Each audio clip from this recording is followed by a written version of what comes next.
Bem, abra a sua Bíblia em Êxodo capítulo 14. Vou pedir a você para deixar a sua Bíblia aberta. Nós somos a Igreja da Palavra, né? Então vamos conjecturar aqui nos textos do capítulo 14. Êxodo 14. Eu vou falar sobre lições do deserto que precisamos aprender. Tá? As lições do deserto que precisamos aprender. Você sabe que o deserto, ele tipifica a nossa trajetória aqui na terra até chegar a Canaã, até chegar ao céu. O deserto é lugar de passagem e nessa tipologia bíblica nós podemos tirar lições sobre a passagem de Israel pelo deserto. E aqui tem algumas muito interessantes e importantes.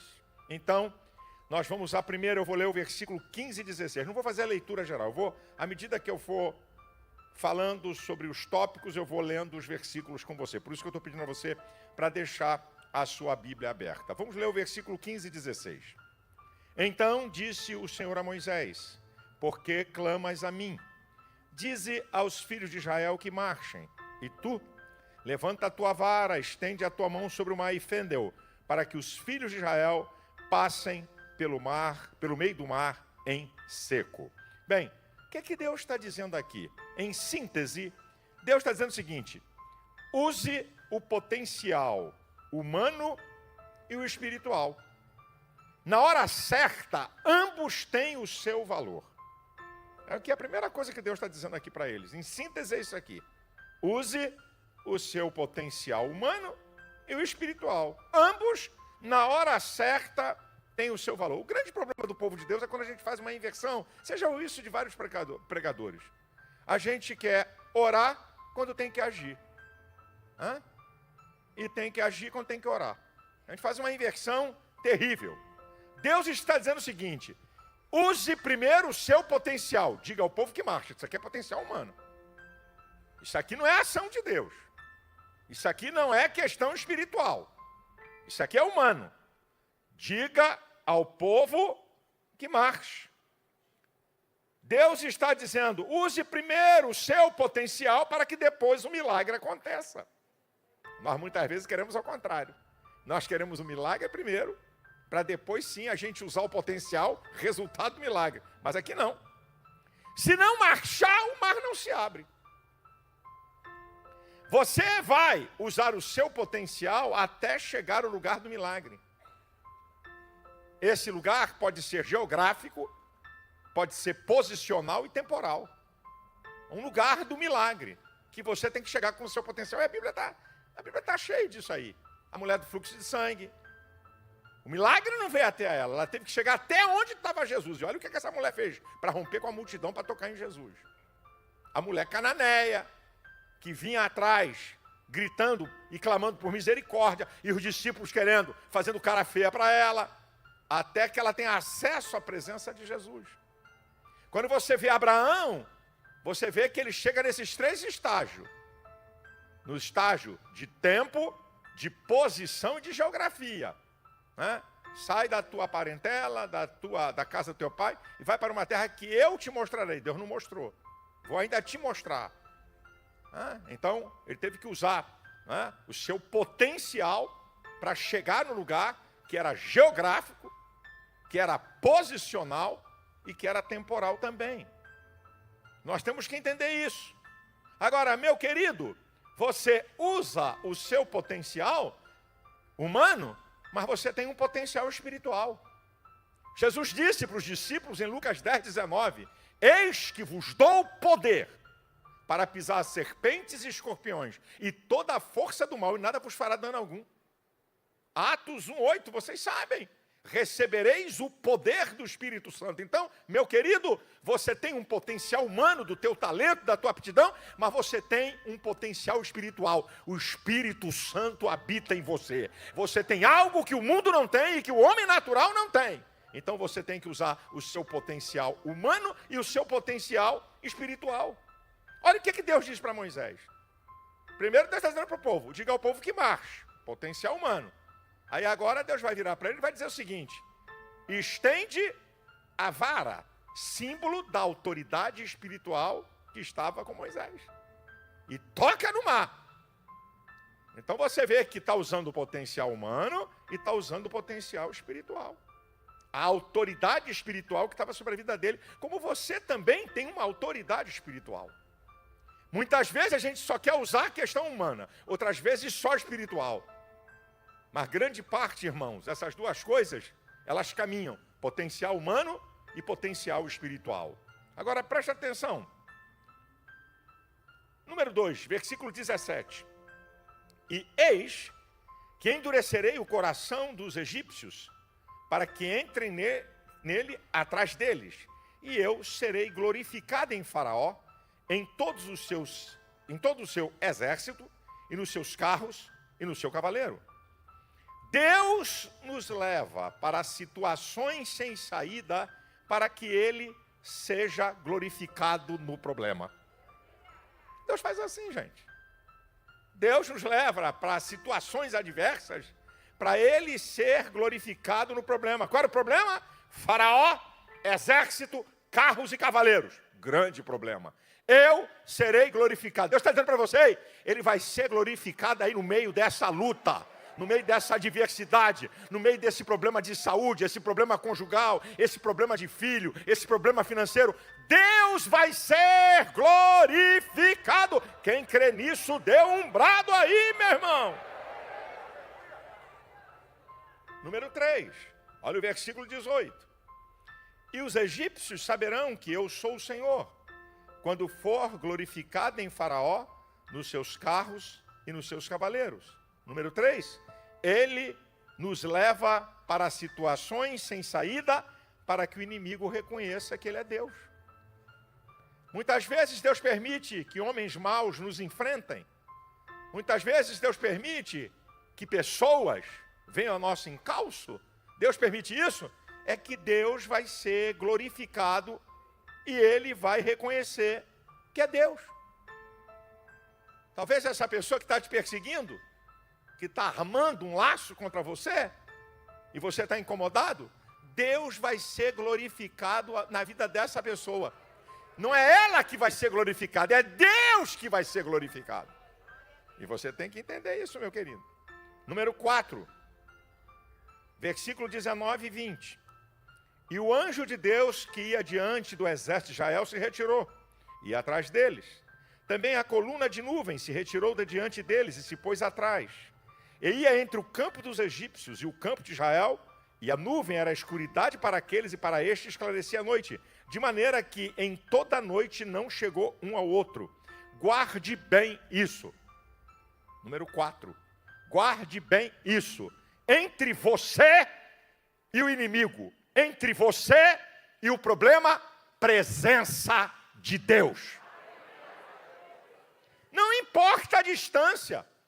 Quando você vai, volta um pouquinho lá no versículo 10, quando Israel levanta os seus olhos, está vendo Faraó, exército, carros e cavaleiros.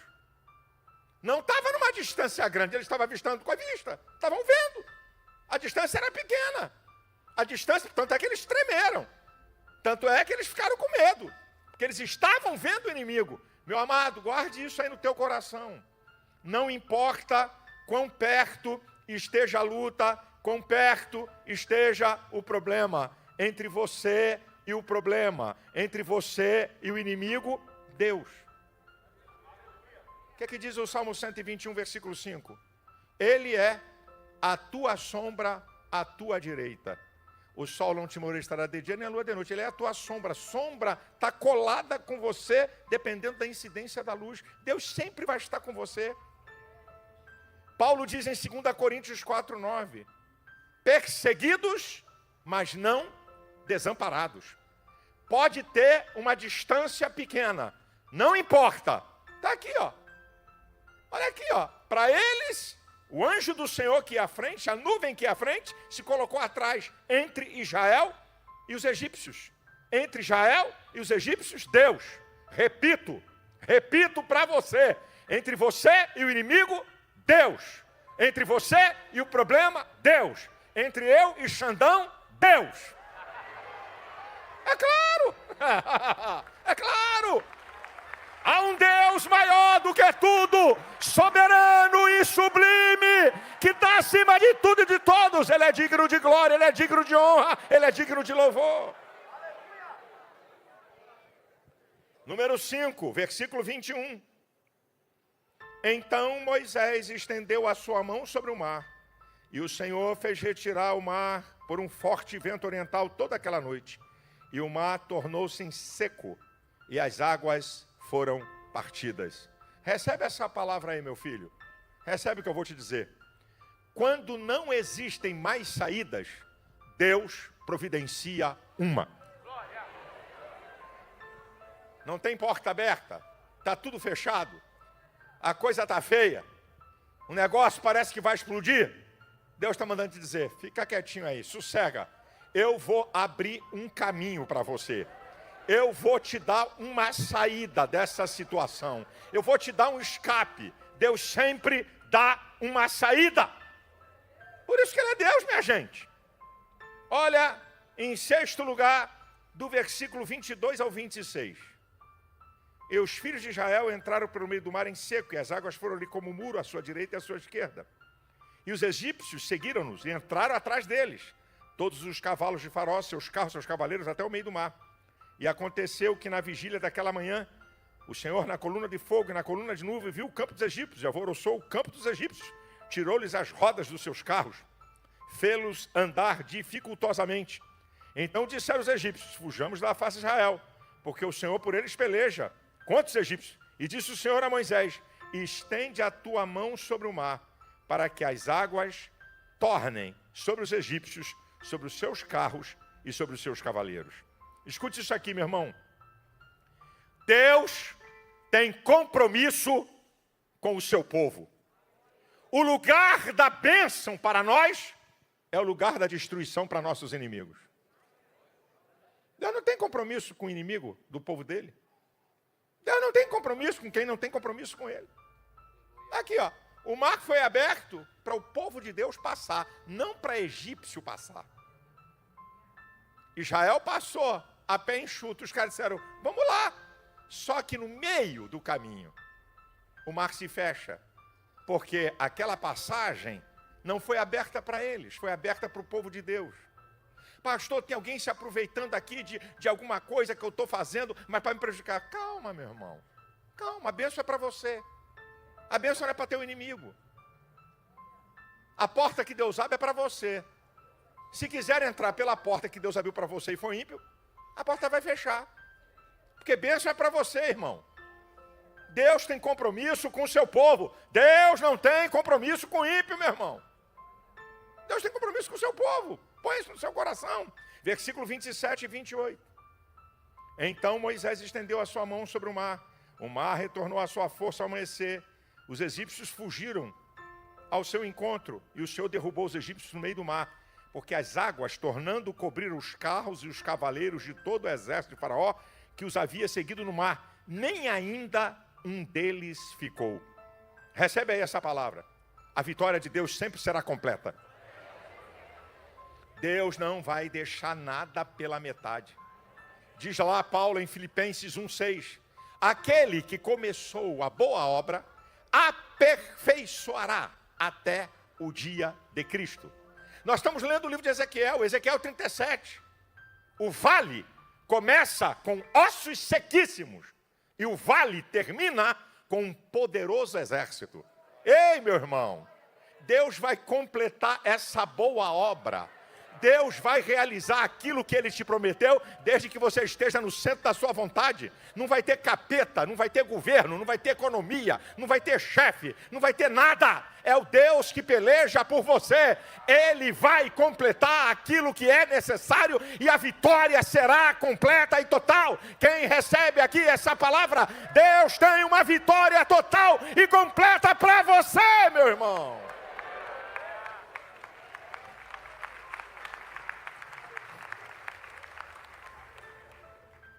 Número 8, versículo 29 ao 31, capítulo 15, versículo 1. Mas os filhos de Israel foram pelo meio do mar seco, e as águas foram-lhe como muro à sua direita e à sua esquerda. Assim o Senhor salvou Israel naquele dia da mão dos egípcios.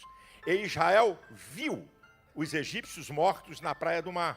E viu Israel a grande mão que o Senhor mostrara aos egípcios. E temeu o povo ao Senhor. E creram no Senhor e em Moisés seu servo. Capítulo 15, versículo 1. Então cantou Moisés e os filhos de Israel este cântico ao Senhor. E falaram dizendo, cantarei ao Senhor, porque sumamente se exaltou. Lançou no mar o cavalo e seu cavaleiro. Aí ele continua, né, nesse hino de adoração, que é o capítulo 15. Aqui tem algumas coisas importantes. Preste atenção. Primeiro, nós vamos ver Deus derrotar o inimigo. Você vai ver Deus resolver o problema. Está aqui o versículo 31. Israel viu. Você vai ver. Você vai ver, irmão. Pode anotar o que eu estou te falando. Você vai ver. Ai, não sei como é que foi, onde é que foi. Não, não. Você vai ver.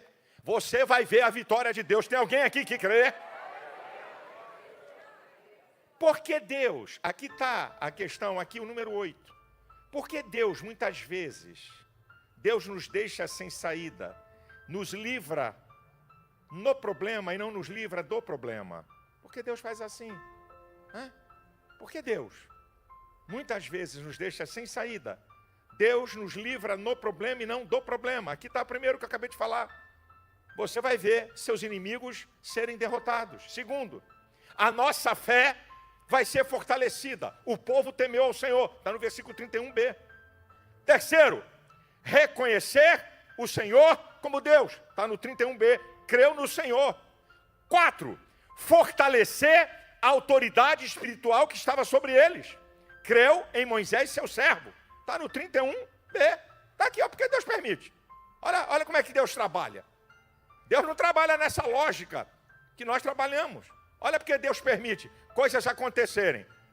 Porque Deus não te livra do problema, te livra no problema. Em quinto lugar, para Deus ser adorado e glorificado.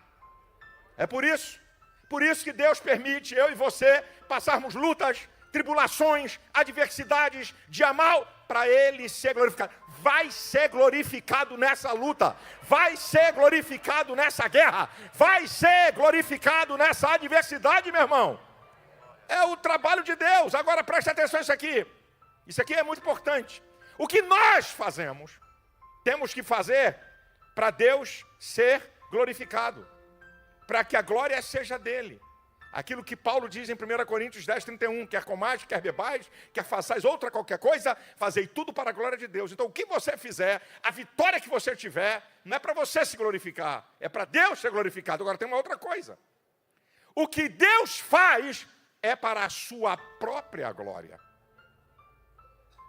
O que Deus faz não é para a sua glória, é para a glória dele. Isaías 42, 8 diz, a minha glória não darei a outro. Ele não dá a sua glória para ninguém. Preste atenção no versículo 17. Eu li aqui. Olha o que diz o versículo 17. Está aqui, ó. Eis que endurecerei o coração dos egípcios, para que entrem neles, atrás deles. E eu serei glorificado em Faraó, em todo o seu exército, e nos seus carros e nos seus cavaleiros. Deus permite essa luta, essa adversidade na minha vida e na sua, para Ele ser glorificado. Cuidado, é para Ele ser glorificado quando a vitória chegar. Não é para você dizer, afinal de contas, louvado seja o meu nome, glórias a mim. Eu tenho intimidade com Jeová, Ele escuta a minha oração, aleluia. Eu tenho tantos anos de crente, eu tenho intimidade com Ele. Nada disso, meu irmão. Deus nos dá a vitória, é para Ele ser glorificado.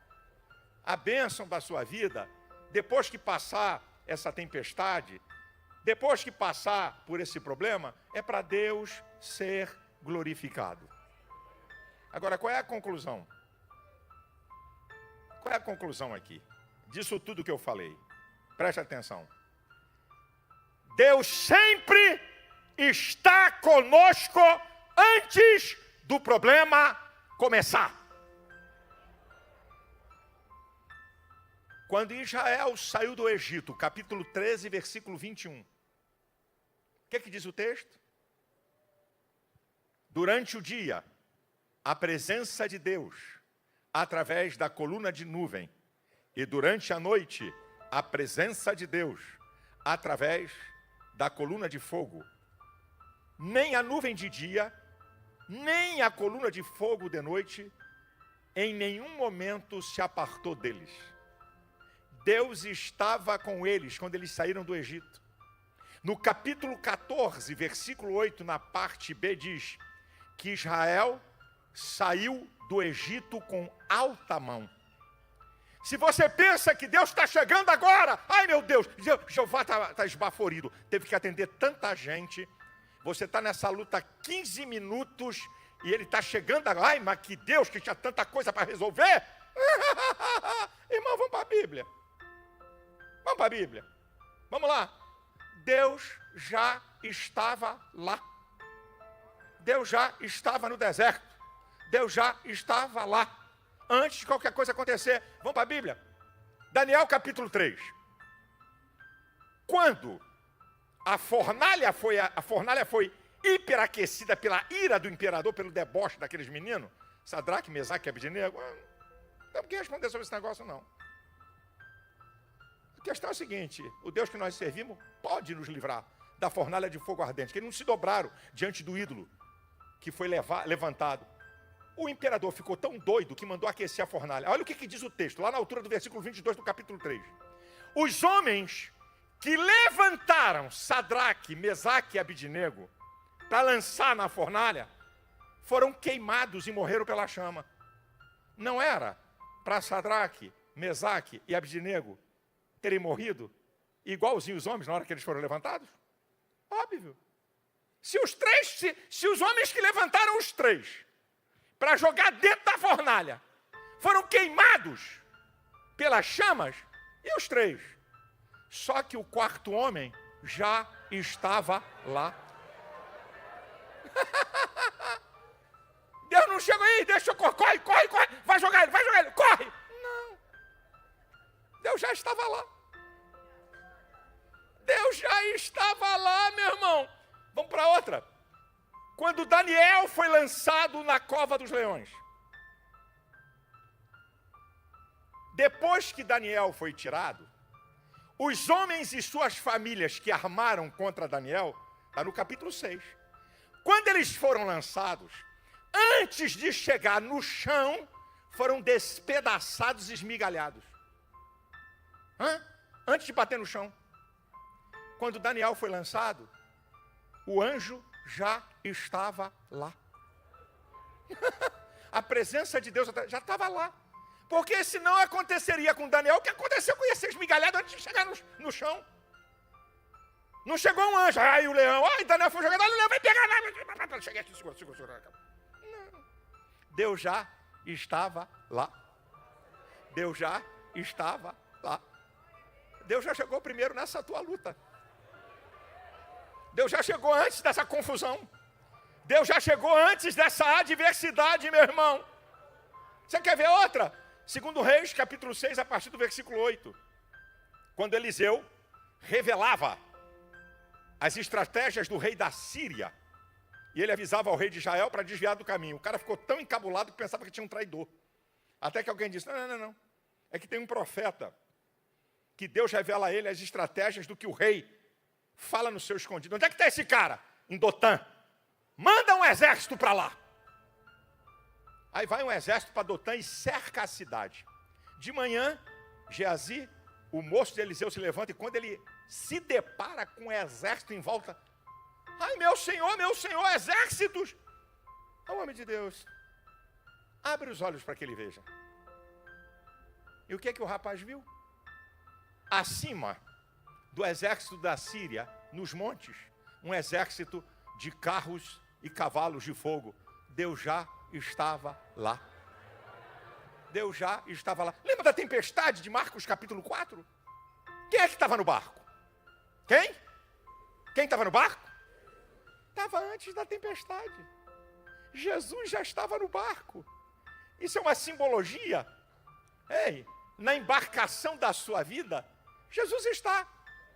A presença de Jesus na embarcação da nossa vida não significa ausência de tempestade. Significa que jamais o barco vai naufragar. Jesus estava lá. Ele já estava lá. Deus já estava lá. Eu não sei qual é a sua luta. Deus chegou primeiro. Eu não sei qual é a tua adversidade. Ele já chegou primeiro. Eu não sei o que estão fazendo. Ele já chegou primeiro.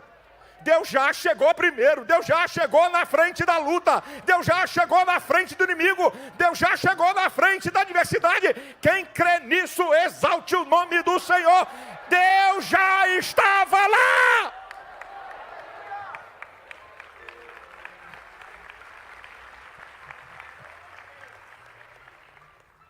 A gente cita esse texto tantas vezes, mas não para muitas vezes para pensar. É um texto usual nosso. Isaías 43:13. Antes que houvesse dia, eu sou. Ninguém há que possa escapar das minhas mãos, operando eu, quem impedirá? Deus já estava antes de tudo. Antes que houvesse dia, eu sou. Eu sou atemporal. Eu sou fora dessa cronologia de vocês. Eu sempre estive presente. Você não está sozinho, você sabe disso. Jesus prometeu, eis que estou convosco, todos os dias, até a consumação dos séculos. Salmo 34, versículo 7, o anjo do Senhor acampa-se ao redor daqueles que o temem e os livra. Salmo 34, versículo 15, diz que os olhos do Senhor, os olhos do Senhor estão sobre os justos e os seus ouvidos atentos ao seu clamor. Deus está sempre, Deus não dorme, está ligadíssimo.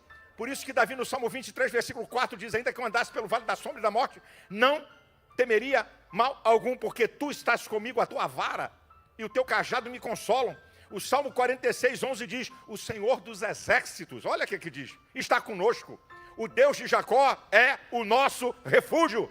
Meu querido irmão, Deus trouxe essa palavra para você aqui essa noite, para você não pensar que essa batalha é como se Deus não estivesse enxergando, é como se Deus não estivesse vendo esse problema. Eu reafirmo, Deus chegou primeiro, chegou antes do problema, e se Ele chegou antes do problema, vem solução de Deus, vem resposta de Deus, vem porta aberta de Deus, vem escape de Deus, por pior que seja a situação, por maior que seja a luta, por pior que seja o dia mau, você é povo de Deus, ovelha do seu pasto. Ele cuida de você, Ele sabe quem você é, Ele conhece a tua estrutura. Deus já estava lá.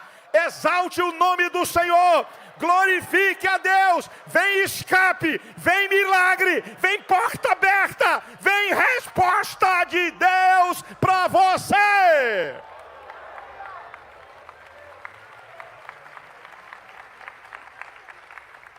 A igreja de pé.